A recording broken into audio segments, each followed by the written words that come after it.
Hello friends, আমি তানিন সুভা।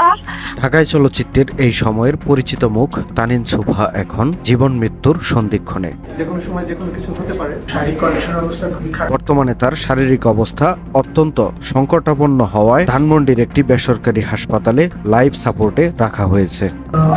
মানে update তারা দিতে পারবে কিনা, মানে শারীরিক কন্ডিশনের অবস্থা খুবই খারাপ। আল্লাহ পাকের কাছে দোয়া করা ছাড়া কোনো অপশন নেই।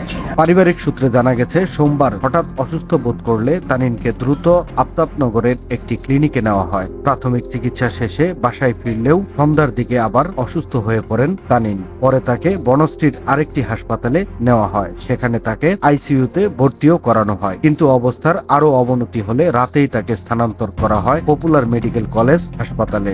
নফল নামাজ পড়েছে তার জন্য, এরপরে তাহাজ্জুদের নামাজ পড়ে তার জন্য দোয়া করেছে সেটা, এবং আমাদের যারা আছে বিশেষ করে আমাদের তানিন সুভার ভাই রমিম গণমাধ্যমে জানান, হঠাৎ তানিনের বুকে তীব্র ব্যথা শুরু হয় এবং একাধিকবার বমি করার পর শারীরিক অবস্থা দ্রুত অবনতি ঘটে। চিকিৎসকদের পরামর্শে দ্রুত লাইফ সাপোর্টে নেওয়া হয়। শিল্পী মহল সবাই আমাকে ফোন করতেছে এবং সবাই তার জন্য। এদিকে তানিনের জন্য ছবি অঙ্গনের অনেকেই দোয়া চেয়েছেন তানিন সুভার মা তাসলিমা বেগম।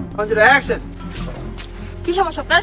তানিন সুভা 2 যুগ ধরে সবিজে কাজ করছেন। বরিশালের গৌরনদীর মোল্লারহাটের মেয়ে তানিন সুভার মিডিয়াতে অভিষেক ঘটে আজাদ কালামের পরিচালনায় যমজ নাটকে মুশারফ করিমের বিপরীতে। আমি শুধু আপনারে আজকে না, এর আগেও বহুবার বুঝাইছি। ক্যারিয়ার শুরু করেছিলেন বিজ্ঞাপন চিত্র দিয়ে, পরবর্তীতে নাটক এবং সিনেমায় অভিনয় শুরু করেন। মাটির পরী সিনেমার মাধ্যমে বড় পর্দায় অভিষেক ঘটে তার। বর্তমানে তানিন অভিনীত একাধিক সিনেমা মুক্তির অপেক্ষায় রয়েছে।